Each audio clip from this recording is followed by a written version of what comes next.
Une nouvelle mise à jour est disponible pour votre iPhone, on fait le point. Donc iOS 16.5 est sorti hier soir, et dans cette vidéo, on va couvrir toutes les nouveautés ainsi que les correctifs de bugs qu'elle apporte. Donc comme d'habitude, si jamais ce type de vidéo vous plaît, n'hésitez pas à vous abonner et à activer la cloche pour ne pas manquer les prochaines vidéos. Donc la mise à jour pèse ici 803,1 MO sur mon iPhone 14 Pro, sachant que juste avant j'étais sous la version de iOS 16.4.1, il se peut donc que la mise à jour d'iOS 16.5 soit plus lourde si jamais vous n'aviez pas la dernière version d'iOS juste avant. Pour la version exacte, comme d'habitude, on va dans Général, Information, on clique sur 16.5 et là on voit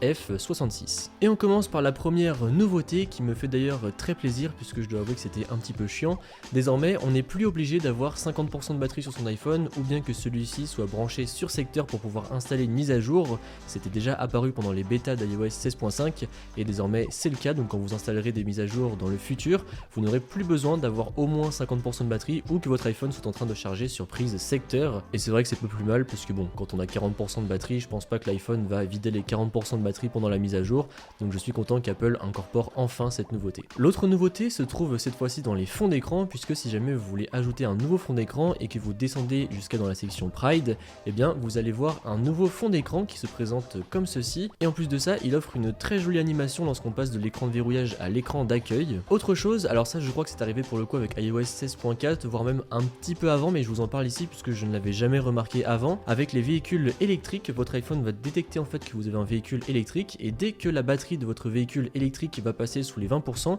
votre iPhone va vous envoyer une notification, et si jamais vous cliquez sur cette notification, et bien en fait après l'iPhone vous conseille quelle est la borne la plus proche pour pouvoir justement aller charger votre véhicule, et je trouve ça super pratique qu'Apple incorpore ça directement dans l'iPhone. Du coup peut-être que bientôt on pourra avoir directement un planificateur dans l'application Plan, ce serait vraiment le top. Déjà qu'il y a eu pas mal de nouveautés ces derniers temps, j'en parle d'ailleurs sur TikTok, je vous laisserai aller voir, mais ça serait vraiment cool d'avoir quelque chose un petit peu comme sur Tesla directement incorporé dans l'iPhone. Alors après il y a d'autres petites nouveautés, notamment dans l'application News, mais malheureusement on n'a toujours pas cette application en France, donc inutile d'en parler ici. Côté correctif de bugs, pas mal de petites choses. Le premier c'est déjà dans le Spotlight, puisque si jamais vous l'utilisez assez fréquemment comme moi, et bien vous avez pu avoir des petits bugs, que ce soit de freeze ou de recommandations qui n'étaient pas très correctes, et bien normalement tout ça devrait être corrigé. Le CarPlay avait lui aussi un petit bug, en effet avec les podcasts il se pouvait que des fois ça ne se lance pas, désormais ça devrait être corrigé également. Et pour ce qui est côté performance et batterie, alors côté performance, pour être honnête avec vous, je n'ai pas remarqué de grands changements depuis hier soir que je l'ai sur mon iPhone. En revanche côté batterie j'ai l'impression que c'est beaucoup mieux puisque je fais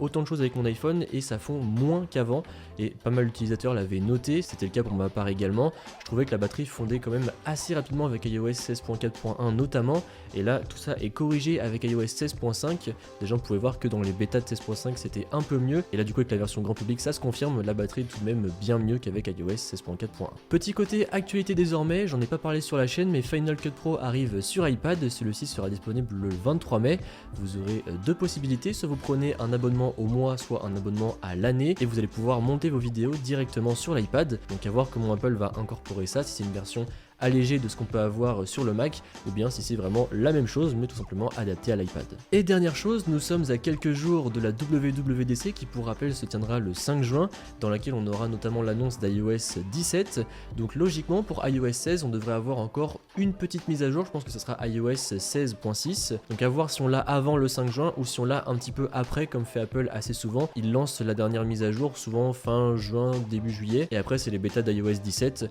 pas d'autres mises à jour pour la version d'iOS 16 de prévu, sauf si bien évidemment il y a des failles de sécurité majeures, mais encore une fois on parlera d'iOS 17 ainsi que des futures versions d'iOS 16 si jamais il y en a sur la chaîne, puisque comme d'habitude juste après la WWDC vous pourrez trouver sur ma chaîne un résumé ainsi que des vidéos sur iOS 17. En tout cas j'ai hâte puisque là les vidéos vont reprendre à foison, donc on va pouvoir vous partager plein de contenu. Sur ce, j'espère que cette vidéo vous a plu, si c'est le cas comme d'habitude n'hésitez pas à mettre un pouce bleu, à me suivre sur les réseaux sociaux qui se trouveront dans la description et à vous abonner.